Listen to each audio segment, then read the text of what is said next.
true success is not knowing what you're going to do next week.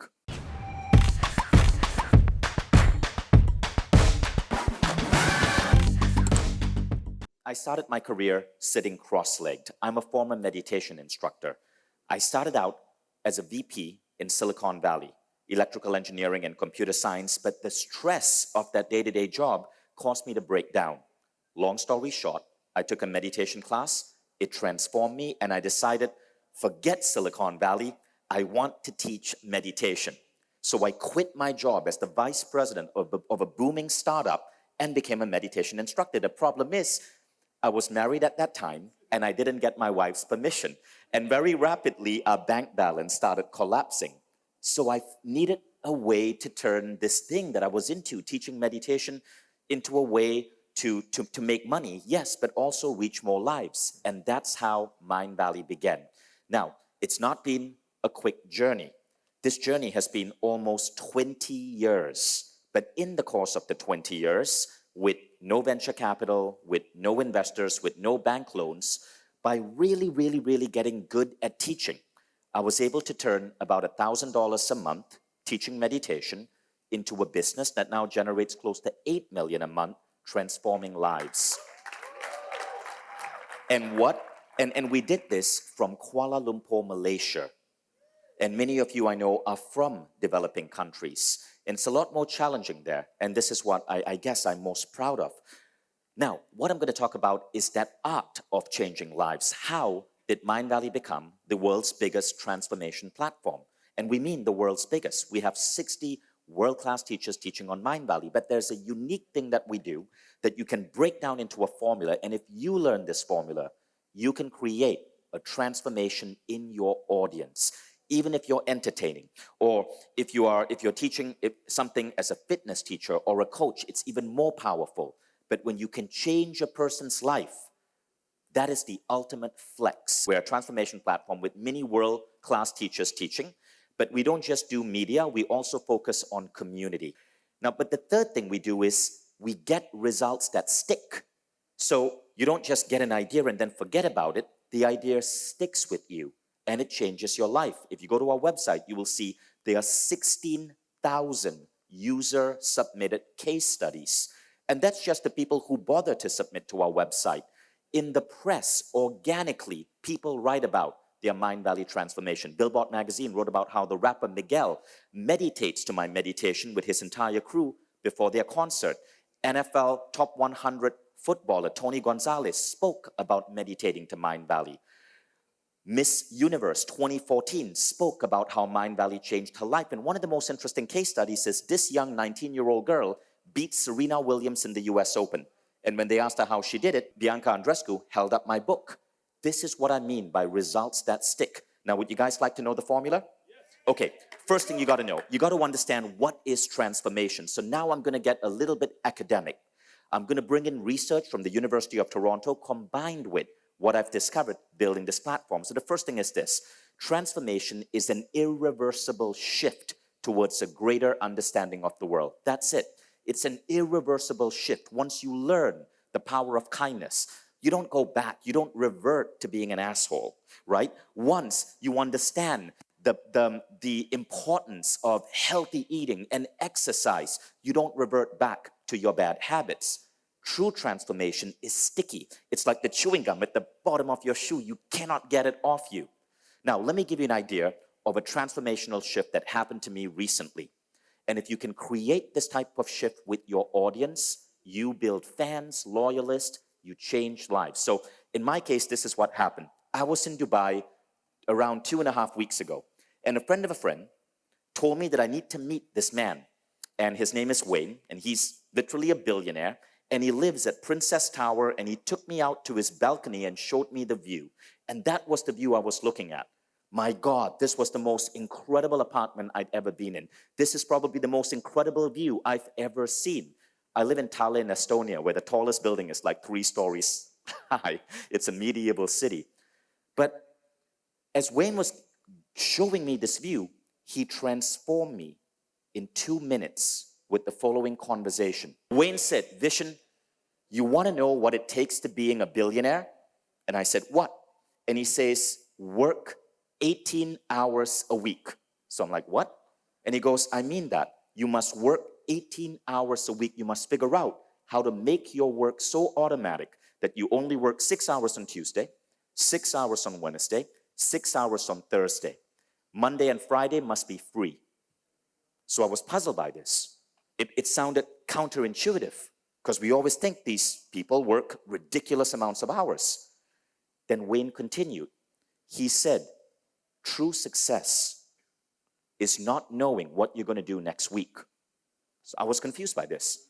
He said, if a friend calls me up and said, hey, come hang out with me in Tulum, I can say, no problem. I can hop on a plane Thursday night, be in Tulum, be back Monday night, and then get my work done on Tuesday. He said, true success is having that flexibility of life, is not having plans that lock you down. And if you can do that, you have so much freedom to think big, to be creative, to think about how you can grow your business, but aim to work 18 hours a week. That conversation shifted me. In just a few minutes, I changed my worldview, and it was an irreversible shift. My goal right now is to work 18 hours a week. Now, this is deliberate transformation. It is very rare that we meet a sensei or a master, or we read a book that causes this type of transformation. You see, for most people, transformation is messy and random. But here's the interesting thing, right? The best people in the world are people who often go through a transformation. This is an extract from a book called Exponential Organizations by Salim Ismail. And Salim said, Google did a study, and Google found that its best people were not STEM graduates. Rather, they were young people who went through a crisis. And this crisis made them transform. Maybe it was that they went through a divorce, and then they understood truly how to be in a good relationship. Or maybe they went bankrupt, as I have been, and they then understood truly how to build a business. Or they ended up in hospital, and then they understood truly how to nurture their health. For most people, transformation happens, according to the University of Toronto, in two ways. First is a disorienting dilemma. Something in your life messes you up. It's like the Rumi said, right? O ye who cannot take a good rub, how will you ever become a polished gem? It is the rubbings of life. But the second thing is gradual accumulation of evolving meaning schema over time. And basically that means occasional conversations with inspiring people who give you a taste of wisdom. So this is how most people transform. And as a result, for most people, transformation is slow. It's really, really, really slow. They grow slowly and they grow painfully. As influencers, you can serve the world by helping your audience transform without the pain and without the randomness. So here's how you do it. To understand this, you got to understand how good teachers teach. Okay, so good teachers, all the great teachers that I bring to Mindvalley, from Sadhguru to Jim Quick to Marissa Peer to programs like WildFit and Lifebook, all do two things. They introduce what I call new models of reality. New models of reality that disrupt an outdated paradigm and give you a new belief about how the world works. But the second thing they do is they give you daily habits. These are called systems for living. You know, brushing your teeth is a system for living. Doing morning exercise is a system for living. My conversation with Wayne, it was a model of reality because he disrupted my paradigm that it was hard work that was going to make me a billionaire. It was a system of living if he showed me how to automate my time, which he did not do. So I still got to have a little talk with him. But that's my quest right now. I'm trying to figure out the exact systems of living on how to automate my time. Now, here's an example from a very popular talk on the Mindvalley channel. So Mindvalley Talks is a YouTube channel, and we have long-form talks, like 1 hour long stage presentations. Now here, this is Jim Quick. This talk has had 14 million views. You see what he's saying over there? Creativity is not something you have, it's something you do. That's a model of reality. He's giving people a new belief system around creativity. Now, this is a system of living. He's teaching people an exercise to improve brain cognition. You guys get the difference now? So you must do both. Weak teachers will do only one. They will only teach you the exercise, but they don't give you the belief. Or they give you the belief, but they don't tell you how to enact that belief. You must do both. Okay, so that's the first tip. Now, the second tip is, how do you do both in the most effective way? And this is a model that we use when we design courses. So maybe you are teaching a course on Teachable, or maybe you are trying to create a long-form video to transform a life, or you're trying to create a video that can change and rally people around a cause. These 5 tips will help you. So the 5 tips are this: critical reflection, critical study and writing, social discourse, rate of application, altered states. These are 5 ways to create transformation in a human being. And I have 3 minutes and 36 seconds left, so we're going to go super fast. So I really hope you guys are genius or you guys write really fast. The first one is this: critical reflection. It turned out, according to the University of Toronto, this is the #1 thing that creates transformation. So in academic theory, meaning-making process which allows you to scaffold larger frames of reference with which to extract more meaningful and useful interpretations from the same experience. You guys got that? Absolutely not. So let me tell you, reflection is this. Reflection is if me as a teacher ask you the following question: what is the biggest aha you got from yesterday? That's reflection. That's not enough. Critical reflection is this: what have you realized you've been missing or doing wrong since yesterday? Critical reflection. So when you teach, when you do a video, you ask the person to self-disrupt what they believe the world was about. A critical reflection. So one of my critical reflections, and I was talking to Beer Biceps, I was listening to him talk, and I was trying to cut down on the number of podcast episodes I was doing. And Beer Biceps said something really interesting. When he's doing a podcast, he isn't just creating content, it's like reading a book. He's learning, and he's creating content and ideas that he's going to be able to bring to his audience 6 months down the road. And that made me realize, wow, maybe I shouldn't be cutting down my podcast. Maybe that was a wrong decision. That's critical reflection. Can you create that in your audience? Okay, now the second one is critical study and writing. This is the most common. This is what happens when you watch a TED Talk. It's what happens when you are watching a Mindvalley video, when you're reading a book. This is where storytelling, style, hooks, etc. all come in. Okay, so all of you guys who are content creators have your own tools that you use. My favorite in terms of this is something called show me, don't tell me. This is where I actually use objects to make a point. So in my country of Malaysia, Nestle is a horrible company that puts out really awful advertising inducing young Malaysians to eat lots of sugar. This is why Malaysia is the fattest country in Asia. So I once created a video where I took a can of Nestle's Milo and I wanted to show how much of this can was filled with sugar. It was right there on the ingredients list, 40%, but people didn't get it. So the show me, don't tell me technique means rather than me say it, I took a blue marker and I colored 40% of the can in blue. This video went viral, 50 million views. It blew up among Asian WhatsApp groups because if you're Asian, you know, every family has like 3 WhatsApp groups.